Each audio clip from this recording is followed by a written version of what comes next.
کہ وَإِذَا سَأَلَكَ عِبَادِي أَنِّي فَإِنِّي قَرِيبٌ، ہے نا، اجیب الدعوت داعی اذا دعان فلیستجیبوا لی. کتنی دفعہ ہم کہتے ہیں نا کہ اللہ سبحانہ تعالیٰ نے شرط لگا دی ہے کہ میرا بندہ جب بھی، اے نبی بتا دیں ان کو کہ وہ جب بھی مجھے پکارتا ہے میں ان کی پکار سنتا ہوں، بس ان کو بھی چاہیے فلیستجیبوا لی کہ میرے بھی حکم مانے. تو کنڈیشن آ جاتی ہے. تو یہ آتینا جو ہے نا اس کے ساتھ بھی کنڈیشن ہوتی ہے. ذمہ داری کی، جیسے اللہ نے اگر آنکھیں دی ہیں تو ذمہ داری بھی تو دی ہے نا ساتھ، کہ آنکھیں صرف وہی چیز دیکھیں جو اللہ کا حکم ہے، کان وہی سنیں جو اللہ سبحانہ تعالیٰ نے بتایا ہے، زبان وہی بات کے جو اللہ سبحانہ تعالیٰ نے بتائی ہے. تو یہ آتینا ہو جاتا ہے.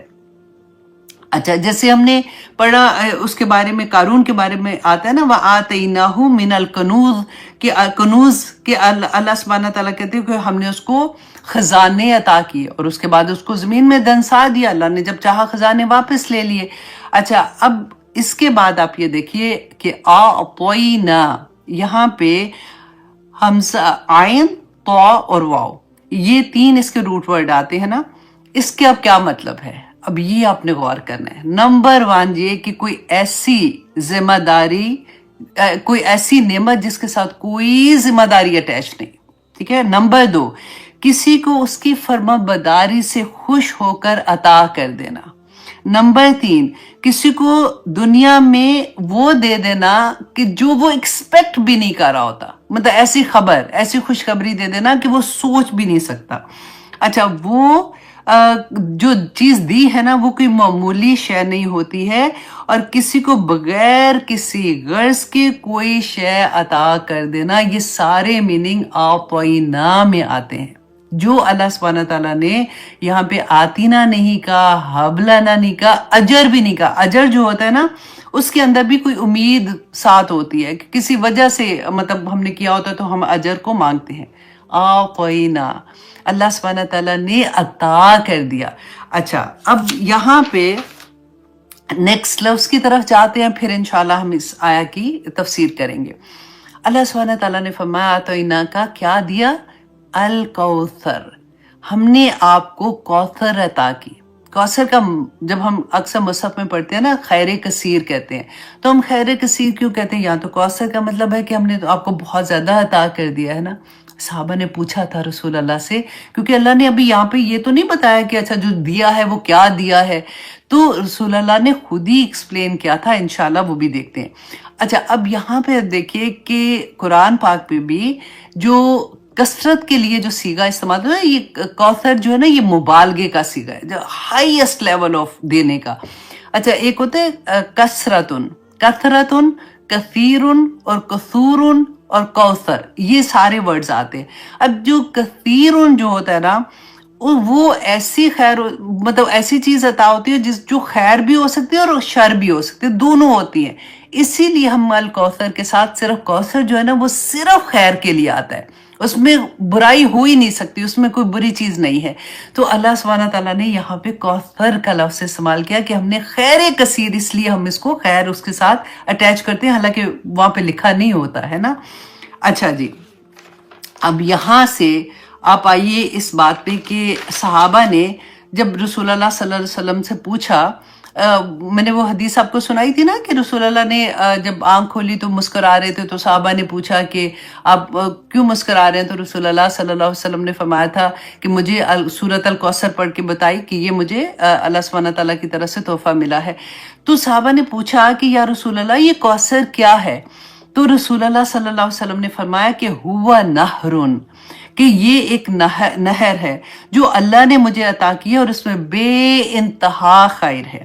اچھا، ایک اور جگہ رسول اللہ نے فرمایا کہ ہوا حوضن، کہ یہ ایک حوض ہے جو ایسا حوض ہے جس پر میری امت قیامت کے دن جمع ہوگی، اور اس کے گرد کپ و جار اتنے ہیں جیسے آسمان کے تارے ہیں. اچھا، اب دیکھیے یہ غور سے اپنے کاؤنٹ کر کے نا یہ حدیثیں بھی یاد رکھنی ہے. بہت پیاری حدیثیں آپ کو انشاءاللہ یاد رہے گی کیونکہ یہ ہمارے لیے ہے نا. تو رسول اللہ صلی اللہ علیہ وسلم نے فرمایا کہ میرے حوض کے ارد گرد ٹینٹ ہوں گے، اور وہ ٹینٹ جو ہے نا وہ پرل، بڑا ایک ہی پرل کو کارو کر کے وہ ٹینٹ بنائے جائیں گے، اور وہ ٹینٹ میری امت کے مومنین کے لیے ہوں گے. الحمدللہ. اچھا جی، اب ایک اور حدیث میں آتا ہے کہ رسول اللہ نے فرمایا کہ اس حوض سے میری امت جو ہے وہ پانی پیے گی قیامت کے دن، اور اسے اس کے بعد کبھی پیاس نہیں لگے گی۔ اب دیکھیں ہم نے پڑھا نا جنت میں نہریں ہوں گی، دودھ کی نہریں، شہد کی نہریں، وہاں پہ پیاس کی وجہ سے ہم نہیں پئیں گے، وہ ہم اپنی لذت کی وجہ سے پئیں گے۔ لیکن یہ جو حوض کوثر کا پانی ہے نا، جب وہ ایک دفعہ جو انسان پی لے گا اس کے بعد اس کو پیاس نہیں لگے گی۔ اور آپ یاد کریں ذرا قیامت کا دن کہ وہ جو سوا نیزے پہ سر کے اوپر آئے گا، سورج ہوگا، اور چلنے کی جو پہلے میں نے حدیث اسی لیے پہلے بیان کر دی تھی کہ انسان مطلب ایک پاؤں سے اگلا پاؤں اٹھانا اس کے لیے مشکل ہوگا، اور اتنے 50,000 سال کا وقت ہوگا۔ تو رسول اللہ صلی اللہ علیہ وسلم نے خود صحابہ کو بتایا، اب یہ حدیث اپنے غور سے سنی ہے اور اس پہ سے عمل نکالنا، عمل کی بات نکالنی ہے آپ لوگوں نے، کہ رسول اللہ نے فرمایا کہ میں قیامت کے دن میرے امتی جب حوض کوثر کو دیکھیں گے، اس حوض کو دیکھیں گے تو اس کی طرف رش کریں گے۔ اب سوچیں ان میں سے ہم میں سے بھی کوئی سبھی ہوں گے انشاءاللہ، تو حوض کوثر کی طرف رش کریں گے، اور جیسے وہ آئیں گے نا تو رسول اللہ صلی اللہ علیہ وسلم کہتے ہیں میں ان کو دیکھ کے خوش ہو رہا ہوں گا، میں ان کو پہچان لوں گا۔ کیسے پہچانیں گے؟ وضو کے اثرات سے پہچانیں گے۔ ہم جب وضو کرتے ہیں نا تو وضو کا پانی جہاں جہاں لگتا ہے وہ قیامت کے دن وہ چیز شائن کر رہی ہوں گی، نور کی طرح شائن کر رہی ہوں گی، تو رسول اللہ صلی اللہ علیہ وسلم اسی سے ہمیں پہچانیں گے۔ کہتے جیسے وہ رش کر کے آ رہے ہوں گے تو فرشتے کچھ مسلمان جو آ رہے ہوں گے ان کو روک دیں گے، تو رسول اللہ صلی اللہ علیہ وسلم کہیں گے کہ تم ان کو کیوں روک رہے ہو، یہ تو میرے امتی ہیں، ان کو آنے دو۔ تو فرشتے کہیں گے کہ یا رسول اللہ آپ نہیں جانتے، غور کیجئے اس حدیث میں کہ آپ نہیں جانتے۔ رسول اللہ صلی اللہ علیہ وسلم کو اللہ سبحانہ تعالیٰ نے وہی غائب کی بات بتائی ہے جتنا اللہ سبحانہ تعالیٰ چاہتے تھے، جتنا وہ بتانا چاہتے تھے۔ یہاں پہ کیونکہ رسول اللہ صلی اللہ علیہ وسلم وصال کر گئے ہیں اور ایچ اینڈ ایوری امتی کا ان کو نہیں پتا کہ وہ کیا کرے ہیں، رائٹ؟ تو انہوں نے کہا آپ کو نہیں پتا، آپ کے جانے کے بعد انہوں نے دین میں نئی نئی چیزیں ایجاد کر دی تھیں۔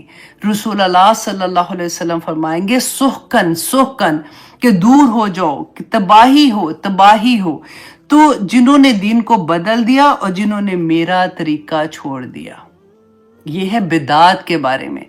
اب دیکھیں لوگ آرام سے کہہ دیتے ہیں نا کہ سو واٹ، ہم کون سا برا کام کریں، ہم نیکی کا ہی کام کریں۔ بدعات جو ہے وہ نیکی ہی ہے، مطلب ہم نیکی سمجھ کے ہی کرتے ہیں اس کو، ہم کوئی برا کام سوچ کے تو کوئی ایسا کام نہیں کرتے نا الحمدللہ۔ لیکن میں صرف یہاں پہ ایک بات کہوں گی، آپ اپنے مائنڈ سے نا خود سے اپنے آپ سے سوال کریں، یہ اتنا بڑا معاملہ ہے کہ حوض کوثر پہ پانی نہیں پلایا جائے گا اگر ہم نے زندگی میں کوئی بدعت کی۔ اگر آپ کو تھوڑا سا بھی شک لگتا ہے نا کہ یہ جو کام میں کر رہی ہوں یہ رسول اللہ کا طریقہ ہے کہ نہیں، اب چھوڑ دیں اس بات کو کہ اس کا ثواب ملنا ہے کہ نہیں ملنا، اس کو اللہ سبحانہ تعالیٰ نے قبول کرنا ہے کہ نہیں۔ صرف اگر آپ کو شک بھی ہو رہا ہے نا کہ یہ طریقہ رسول اللہ کا نہیں تھا، صحابہ کے نہیں تھا، چھوڑ دیں اس کو، کوئی فرق نہیں پڑتا۔ اتنی بڑی خیر چلی جائے اس سے یہ چیز چلی جائے، کیونکہ سنتیں تو اتنی ہم اپنی پوری زندگی میں بھی ان کو پورا نہیں کر سکتے۔ آپ دیکھیں جو ہم صبح نماز سے شروع ہوتے ہیں، جو تسبیحات رسول اللہ نے بتائی ہیں، جو طریقہ بتایا ہے، قرآن از اے وے آف لائف، ہم پورا دن اپنی زندگی میں حلال ہے یا حرام ہے، 5 ہی چیزیں کر سکتے ہیں نا، یا ہم کہیں گے کہ یہ جو بھی چیز ہم کر رہے ہیں یہ حلال ہے کہ یہ حرام ہے، ٹھیک ہے، کھانے میں کر رہے ہیں یا پھر ہم جس طرح بھی کریں، یا وہ مباح ہے یا پھر وہ مکروہ ہے یا پھر وہ حرام ہے، ٹھیک ہے، یہ 4-5 ہی چیزیں ہم کرتے ہیں نا جو ہماری زندگی میں آتی ہیں۔ جہاں پہ آپ کو یہ لگتا ہے کہ یہ چیز رسول اللہ صلی اللہ علیہ وسلم نے دین میں نہیں بتائی ہے، دین میں ایڈ ہم نہیں کر سکتے، دین کیا مطلب کوئی بھی ایسا کام جس میں آپ کو یہ لگے کہ اس کا اجر ملے گا، دین میں شامل کرنے کی بات ہو جائے گی، تو آپ نے وہ کام نہیں کرنا۔ سارا دن آپ رسول اللہ صلی اللہ علیہ وسلم کی سنتوں پہ عمل کرتے رہے، آپ دیکھیں آپ کو سانس لینے کا بھی وقت نہیں ملتا بیسیکلی۔ تو پھر ہزار لوگ ہمیں کہتے رہتے ہیں نا کنڈے نہ کرو، رسول اللہ نے کب کیے تھے، صحابہ نے کب کیے تھے، ہم کہتے ہیں چلو جی رہنے دو، ہماری تو امی نے کیے تھے، دادی نے کیے تھے، اس نے کیے تھے. ہاں جب نہیں سمجھ آتی نا تو کوئی بات نہیں، لیکن جب آ جاتی ہے بدعت کی سمجھ آ جاتی ہے، حوض کوثر میں پانی نہ پینے کی سمجھ آ جاتی ہے، تو پھر تو بچ جانا چاہیے نا. کوئی بات نہیں، آپ اپنے آپ کو صرف یہ کہیں کہ اچھا رسول اللہ نے نہیں کہا، ہو سکتا ہے اس میں خیر ہو لیکن مجھے نہیں کرنا. اللہ کو اتنی پسند آئے گی وہ بات، بس اتنی سمپل سی چیز اپنے لیے رکھ لیں. اچھا اب یہاں پہ آپ سیکنڈ چیز یہ دیکھیں کہ یہ کب ہوگا، یہ حوض کوثر میں ہم کب بھاگیں گے، ہم اس کو دیکھ کے کس وقت کہیں گے کہ ہمیں یہ پانی، کیونکہ پیاس لگی ہوگی ڈیفینیٹلی، کہ ہم رسول اللہ صلی اللہ علیہ وسلم کا حوض ادھر ہے تو ہم ادھر جا کے پانی پئیں. یہ وقت رسول اللہ نے فرمایا تھا. دیکھیں جب ہمیں قبروں سے نکالا جائے گا اور محشر کے میدان کی طرف دھکیلا جا رہا ہوگا، لے کے جایا جا رہا ہوگا. اللہ اکبر. صرف یہاں پہ ایک بات یاد رکھیے، میں اتنی پتہ ہے دل بند ہونا ہوتا ہے نا تو مجھے لگتا ہے کہ ایک خوشی کی بات بھی ساتھ کر لینی چاہیے کہ اللہ سبحانہ تعالیٰ کے عرش کے ارد گرد نا مینار، وہ جیسے ہوتے ہیں نا ستون ہوں گے، وہ ستون جو ہے نا وہ نور کے ستون ہوں گے. مطلب ایسا نہیں ہوگا کہ ستون ہوں گے اور ان کے اوپر نور ہوگا، نور کے ستون ہوں گے. اس کے اوپر جو بیٹھے ہوں گے نا لوگ، وہ بھی ان کے چہرے نور کے ہوں گے، ان کے کپڑے نور کے ہوں گے. وہ ایسے لوگ ہوں گے جن کو نبی اور رسول ان کو دیکھ کے ان پہ رشک کریں گے. صحابہ جب رسول اللہ یہ بتا رہے تھے نا تو صحابہ نے پوچھا یا رسول اللہ وہ کون لوگ ہوں گے جو نبی بھی نہیں رسول بھی نہیں، وہ کون لوگ بیٹھے ہوں گے؟ تو رسول اللہ صلی اللہ علیہ وسلم نے کیا فرمایا تھا؟ یہ وہ لوگ ہوں گے جو اس دنیا میں آپس میں ایک دوسرے سے اللہ کی خاطر محبت کرتے ہوں گے اور اللہ کی خاطر ایک دوسرے سے دور ہوتے ہوں گے. دیکھیے یہ اتنی بڑی بات ہے، یہ تو بہت اچھی آسان طریقہ ہے کہ اللہ کی خاطر ہم آپس میں، آپ دیکھیے ایک دوسرے کو نہیں جانتے، کوئی کہاں رہتا ہے کوئی کہیں رہتا ہے، اور لیکن ہمیں ایک دوسرے سے محبت ہوتی ہے. کیوں؟ کیونکہ ہم اللہ کا پیغام سن رہے ہیں نا. اور اس وقت جس وقت اللہ کا پیغام ایک دوسرے کو سنایا جا رہا ہے، اللہ کی بات کی جا رہی ہے، فرشتے ہماری محفلوں میں گھیر کے بیٹھے ہوتے ہیں. اور وہ اللہ سبحانہ تعالیٰ سے، وہ کتنی پیاری حدیث ہے نا، میں سائٹ پہ لے کے جا رہی ہوں تھوڑا سا دل آپ کا وہ کرنے کے لیے، کہ فرشتے جو اللہ سبحانہ تعالیٰ فرماتے ہیں کہ کیا کر رہے تھے، کہتے ہیں اللہ سبحانہ تعالیٰ آپ کا ذکر کر رہے تھے، تو اللہ سبحانہ تعالیٰ کہتے ہیں کہ ان کو بتا دو کہ ان کو میں نے معاف کر دیا، سب کو بخش دیا. تو فرشتے کہتے ہیں کہ یا پاک پروردگار، ادھر تو کچھ ایسے لوگ تھے جن کا یہ مقصد نہیں تھا سننے کا. اب دیکھیں کئی دفعہ ہم سن رہے ہوتے ہیں، بچے ساتھ آ کے کھیلنا شروع ہو جاتے ہیں، کبھی کوئی اس کا مقصد نہیں ہوتا کلاس سننے کا، وہ ایسے ہی آ جاتی ہیں، کبھی کسی طرح سے بھی. تو اللہ سبحانہ تعالیٰ فرماتے ہیں کہ جاؤ ان کو سب کو میں نے بخش دیا. اللہ اکبر. تو اب یہاں پہ آپ دیکھیے کہ جس وقت یہ حال ہوگا کہ ہم دیکھ رہے ہوں گے اور ہم رش کر رہے ہوں گے، وہ کون سا وقت ہوگا؟ جس وقت پورے لوگ، پوری انسانیت، اب مسلمانوں کی بات نہیں ہے، پوری انسانیت جو ہے وہ اللہ سبحانہ تعالیٰ سے امید کر رہے ہوں گے کہ حساب کسی طرح سے شروع ہو. اور ہم نے وہ حدیث پڑھی تھی نا کہ سب سے پہلے وہ جائیں گے آدم علیہ السلام کے پاس، جائیں گے ابراہیم علیہ السلام، موسیٰ، عیسیٰ، سب کے پاس جائیں گے اور سب انکار کر دیں گے. اچھا یہ کون سی ہے؟ شفاعت کبریٰ. اب یہ بھی آپ نے یاد رکھنا کیونکہ شفاعت میں بھی ہم اکثر کنفیوز ہو جاتے ہیں. دو طرح کی شفاعت ہیں، ایک شفاعت کبریٰ، ایک شفاعت صغریٰ. شفاعت کبریٰ جو ہے نا یہ عام ہے، تمام انسانوں کے لیے ہے، ٹھیک ہے. تو پھر رسول اللہ صلی اللہ علیہ وسلم کے پاس جائیں گے، پھر وہ سجدے میں جائیں گے، پھر وہ اللہ سبحانہ تعالیٰ سے دعا کریں گے، پھر وہ لمبی حدیث ہے، خیر میں اس کو آپ کو چھوٹا سا بتا دیتی ہوں کہ پھر وہ اللہ سبحانہ تعالیٰ ان کی دعا قبول کریں گے اور حکم ہو جائے گا کہ اب وہ حساب کتاب کا وقت جو ہے وہ شروع ہو جائے گا. یہ ہے شفاعت کبریٰ. اچھا پھر اس کے بعد شفاعت صغریٰ کون سی ہے؟ یہ صرف مسلمانوں کے لیے ہوگی. جب رسول اللہ صلی اللہ علیہ وسلم سجدے میں جائیں گے، روئیں گے، دعا کریں گے، کرتے رہیں گے یہاں تک کہ جبرائیل علیہ السلام کہیں گے کہ آپ سر اٹھائیے، آپ کیا چاہتے ہیں؟ وہ کہیں گے میری امت، میری امت. تو اللہ سبحانہ تعالیٰ ان کو گروہ پیپل دیں گے جس کو اللہ سبحانہ تعالیٰ چاہیں گے. رسول اللہ صلی اللہ علیہ وسلم کو اجازت ملے گی کہ ان کو جنت تک چھوڑ کے آئیں.